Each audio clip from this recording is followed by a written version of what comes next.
Hey y'all, hey, you got Marcy of the Handmade Heralds here with you today. And today, on the last day of National Crafting Month, let me be your craft taste maker. Huh? Let me be your craft maker, your craft taste maker, your craste maker? None of that really works. Let me be your guide on this little journey through crafting. Today we're going to make this super cute little clutch. Ain't she cute? She's too much. She's extra, like all of us, less so. Today I'm collaborating with Fiskars, who are introducing the DuoLoop into our creative lives. This little bad boy is a rotary cutter with a dual personality, which I'm gonna show you in a minute.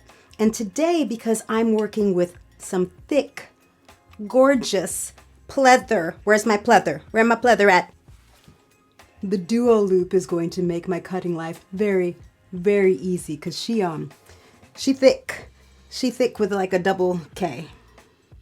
I've had bows just like sitting on my brain ever since I did my sweater refashion a few weeks back, and I feel like I'm seeing them everywhere in high and low and like medium fashion. And so I want more bow mints in my life, and that's how I came up with this little clutch. This clutch is all about cutting rectangles. It's just rectangles and straight edges. And what's great about this little baby is not only is the bow on the accessory, it's also going to accessorize your wrist. Yeah, I'm not actually going to reveal that for you yet though. You're going to have to get to the end of the video with me and sew along with me to get there. Okay, let's start the journey. Here we go. Metal, fancy, tough, sexy.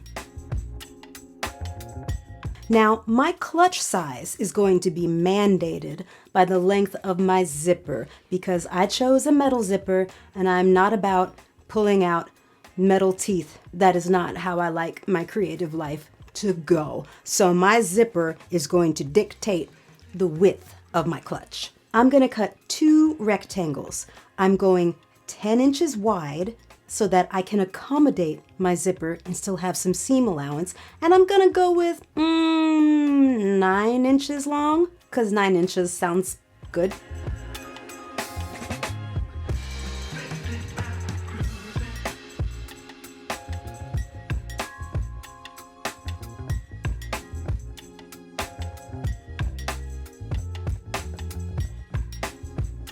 Now, to form the bottom of our bag, we're going to draw some 2-inch squares on the rectangles that we just cut out. This is going to form a nice little base for our clutch to sit on. Measure 2-inch squares at the bottom of each rectangle of pleather.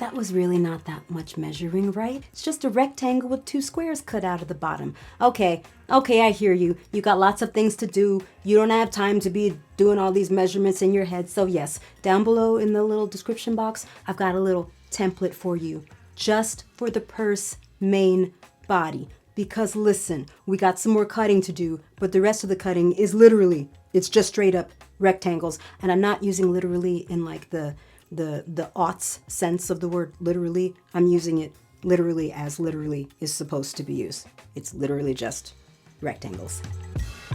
For the main bow fabric, we're going to cut 2 pieces measuring 12 inches wide by 6 inches long.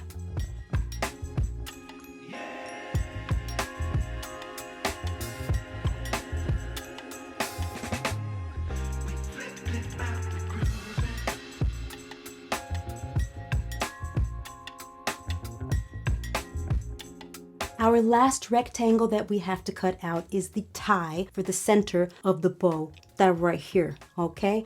We're just gonna cut one of those, measuring 3 inches wide by 4 inches long. Oh, did you notice that my blade just got transformed? Yeah, that's part of the dual personality of the DuoLoop. Let me pause a minute here. Let me pause for science.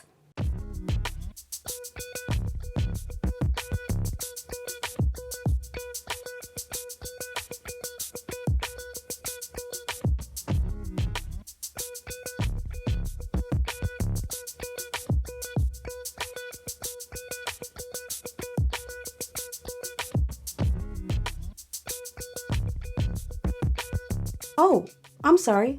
Are you left-handed? They got you covered.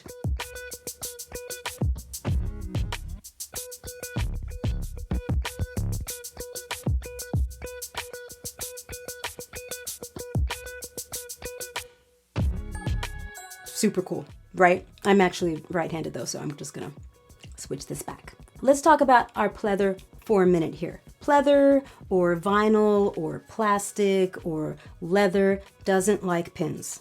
It's pretty thick. It's not gonna let you pin it, really. So I'm gonna use these little clips, little clippy clips to hold my my materials together. You could also use these little, paper clips that you have around the house, holding your, I don't know, potato chip bags together, potato chips. Just don't use pins. My pleather is felt backed. So I'm going to be able to backstitch on my pleather without fear of ruining the fabric, because fabric like this, if it doesn't have a fabric backing, you will wear through the fabric with too many holes. If you were sewing with straight up leather and you backstitched on it, that wouldn't work for your life. You would actually end up cutting through the material eventually and it will completely fall apart. So if your pleather or leather or vinyl or what have you is not fabric backed, you're gonna wanna sew all of the seams I'm about to do with a zigzag stitch. But I'm safe, I'm going with a straight stitch. I'm gonna bump it up to about a 3, and I'm gonna be able to backstitch on all of my seams. Pleather is also a little sticky on the main fashion side. So our regular sewing machine foot is not going to want to play with that, no. But I got a trick for you. I got tricks. Hold, please. Hold for tricks. Okay. The bottom of this foot is going to stick on the pleather if we try to just sew it as is. You could use a Teflon foot, but that's going to cost you about, I don't know, $12 to $36. Instead, for about 2 cents, get some invisible tape, the kind with the matte surface.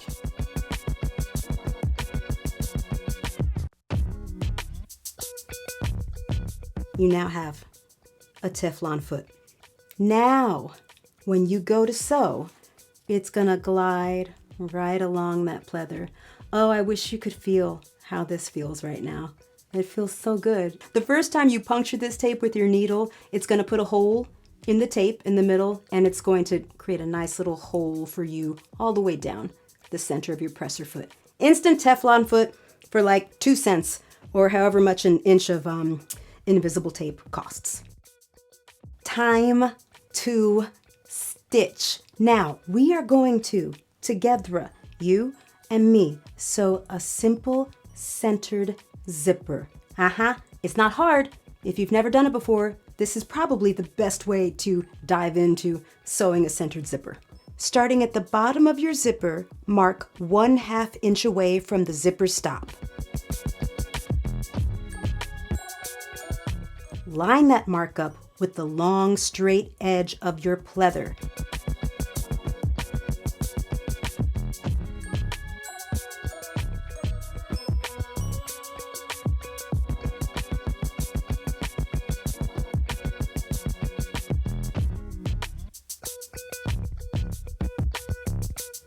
And then we're gonna sew the zip down close to the teeth. I'm going to be using this high beam neon coral thread so you guys can actually see what I'm doing. But yes, when I do make these bags, I will match the thread to the actual fabric because it's just a little classier that way. I'm a very classy girl. Let's stitch a zip. Starting at the bottom of your zipper, move your needle about 1/4 inch away from the metal teeth. When you get close to the zipper head, sink your needle, raise your presser foot, and carefully pull the zipper head down out of the way of your presser foot. Lower your presser foot and continue stitching.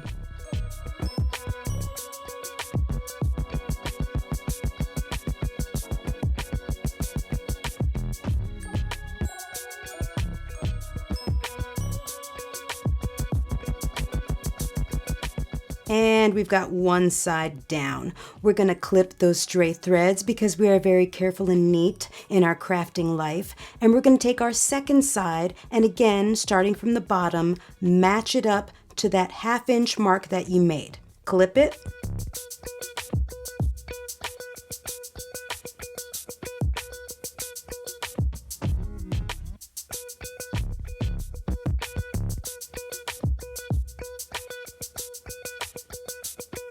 And we're going to stitch it all the way down the seam just as we did the first side. This time, your metal zipper teeth will be to the left of your presser foot. Again, get close to the teeth, but don't be sewing over them metal teeth. You will be very sad if you sew over them metal teeth. Your eyes might be sad, your machine might be sad, your life might be sad. I don't want your life to be sad. I want you to be safe. When I say so close to the teeth, I mean like 1/4 inch away from the teeth, okay? Not like right up on them or anything. You don't got to be dangerous, okay? Don't be dangerous with your sewing life. Same deal here. Start at the bottom of your zipper, sink your needle. When you get to that zipper head, raise your presser foot and move it out of the way.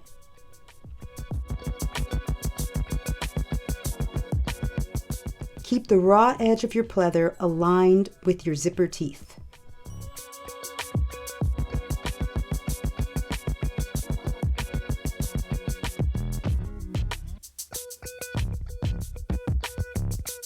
You just sewed a centered zipper. That wasn't so hard, was it?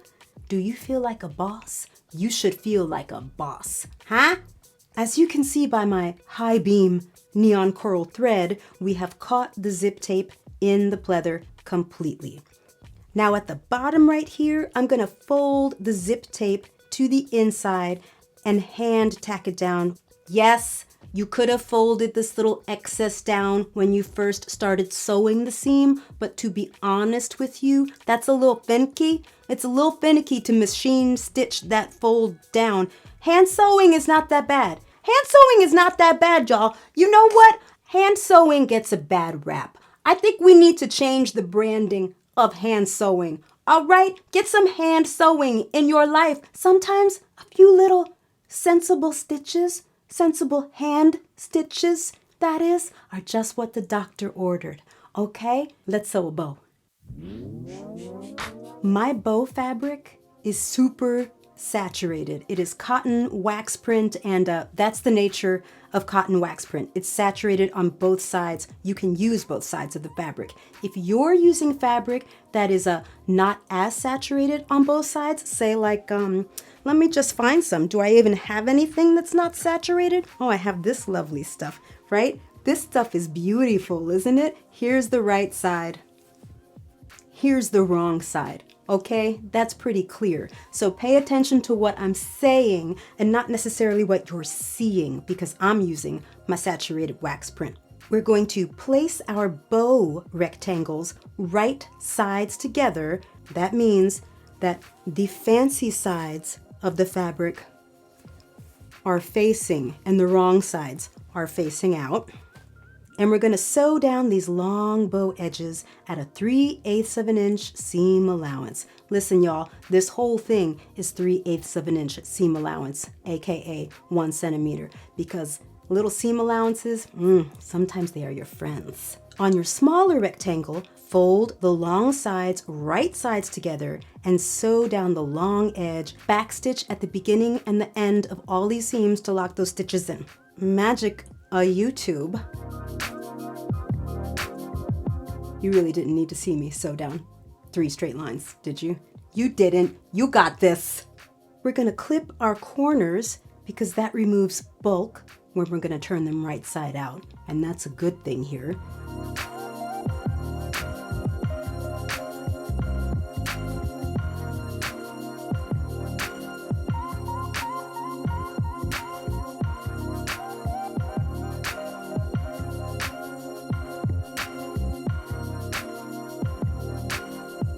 And let's give them a press if you're fancy. I think you know I'm fancy.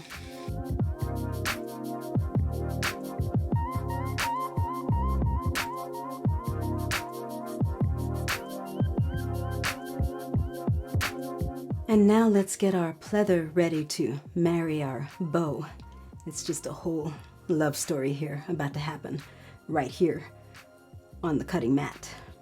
With the right side of your clutch facing up, open your zipper up about halfway. Be sure you do this, y'all. You're gonna be sad if you don't. Again, I don't want you sad. On one side of your clutch, place your bow a 1/2 inch down from the zipper top. Match the short raw edges to the edge of the pleather and clip them in place.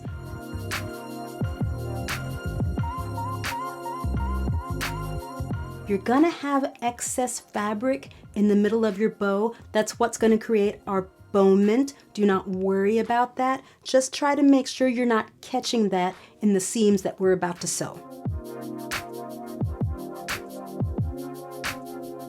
Fold the top half of the clutch down to meet its partner. We now have right sides together, wrong sides facing out. We're going to clip all 3 layers together on the side and bottom edges.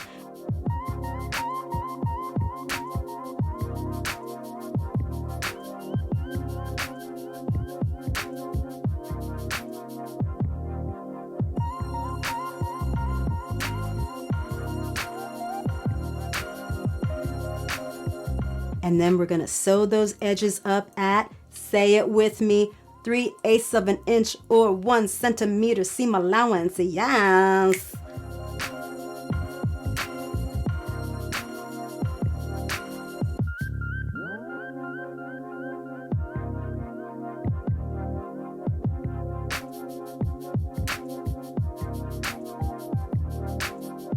Are y'all still with me? Y'all still crafting with me? You are so close to the end. Let's clip all of our stray threads.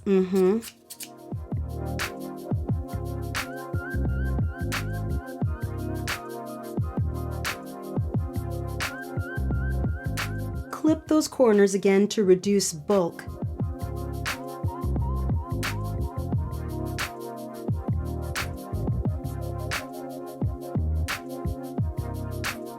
To make the bottom of the bag, we're going to pinch these corners together to form a straight line. We're going to match up those raw edges and just pinch.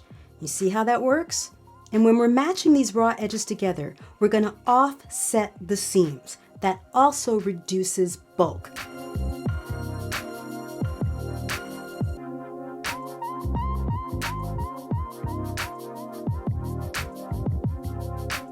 You want to make sure you've offset the seams in the same direction on each corner.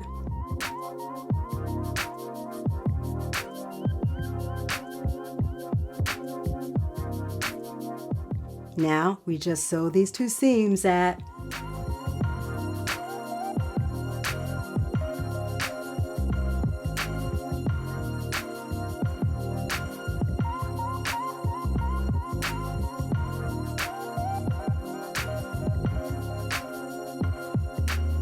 Bonus, pleather doesn't fray, so we don't need to finish these seam allowances.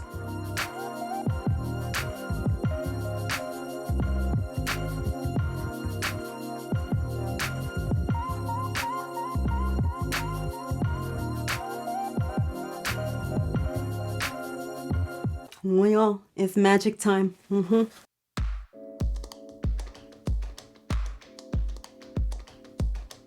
Gently turn your clutch out through the open zipper.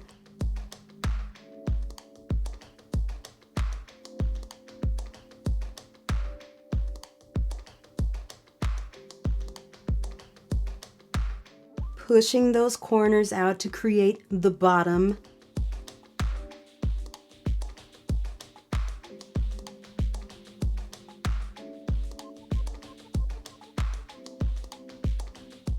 Bam! Last step, everybody. It's time for the bowment. Let's cinch it up, okay? Take your tie rectangle and gather up your bow in the center. wrap this small tie rectangle around the bow with the seam facing out. Stitch it, yes, my friends, at 3/8 of an inch seam allowance, and yes, with hand sewing, because we love hand sewing. Hand sewing, she is our friend.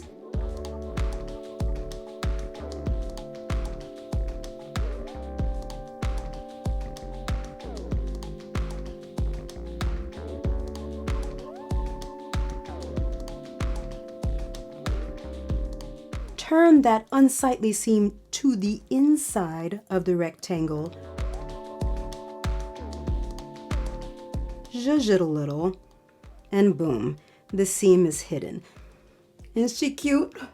How cute is she? Just a little cutie. I mean, and you can make them in all different sizes too, because like this one's a little shorter, this one's a little taller. This one, the mock-up that I made, doesn't even have a zipper on it. You don't have to do a zipper if you don't want to do a zipper. You could just have an open little sort of craft bin just sort of sitting on your table, just to sort of, you know, put some things in, whatever, I don't know, you might want to carry. I do hear you exclaim, there's no handle on this bag.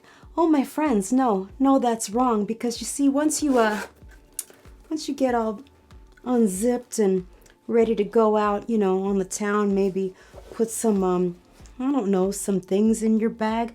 I don't know what you might want. Maybe you might want to take your crafting with you, you know, and be sure that like your safety lock is on, and just go on ahead and get ready to meet your crafting pals. You just slide your hand right under that bowment. Huh? Already accessorized. I mean, how about it? Hands free, ready to rock, ready for my cocktail or my crafting or my whatever. I mean, I hope you enjoyed crafting with me, and I hope you tried your hand at making this clutch. And if you haven't, again, the little PDF is right down there. The little template is waiting for you, along with a couple rectangles and some judicious cutting. You'll have a clutch in no time. I want to thank Fiskars for collaborating with me. This was really fun to come up with this craft, and it's just my kind of Technicolor craft. I gotta go put on an outfit that befits the clutch. Bye.